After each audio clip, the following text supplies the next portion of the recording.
Sono cresciuto in un piccolo paese, abitavo davanti una chiesa, salutavo un morto ogni mese, passavo intere giornate al campetto, odiavo lo studio, mi interessava solo il calcio dal dischetto. Ricordo mia madre, una santa donna piena di premure, un fratello che ha condiviso gioie, dolori, fratture. Mio padre lavorava tanto, rientrava a casa stanco, il mio supereroe col camion blu cobalto.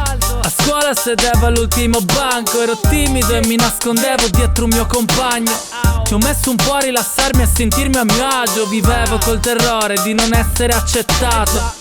A 12 anni la notizia inaspettata: dobbiamo abbandonare questa casa, ricominciare da zero, abbracciare il cambiamento. E all'improvviso tutto si è spento. Tu credi che per me sia stato facile? La musica è come uno specchio che riflette la mia immagine. Ora tutti sanno che è un dono, sanno che suono, sanno chi sono. Tu credi che per me sia stato facile? La musica è come uno specchio che riflette la mia immagine.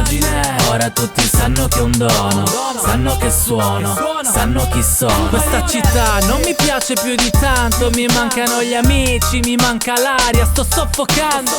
Sarà difficile integrarmi e ambientarmi, avrei bisogno di qualcuno per sfogarmi. Ma una sera successe qualcosa di speciale, vidi dei ragazzi per la strada con un radione ballare. La musica ebbe su di me un impatto incredibile. Rientrai a casa, presi un foglio bianco e iniziai a scrivere. Annotavo i miei ricordi e pensieri su carta, ispirato dalla Fosse, Corveleno e Sarrazza. Da lì mi si aprì un nuovo mondo, una terapia non invasiva che curava mente e corpo. Può sembrare banale, ma una passione può salvarti. Il pensiero creativo ti rende più vivo degli altri. In pochi hanno creduto in me, comunque li perdono. Ora sanno che è un dono, sanno che suono, sanno che sono. Tu credi che per me sia stato facile? La musica è come uno specchio che riflette la mia immagine. Ora tutti sanno che è un dono, sanno che suono, sanno chi sono. Tu credi che per me sia stato facile? La musica è come uno specchio che riflette la mia immagine.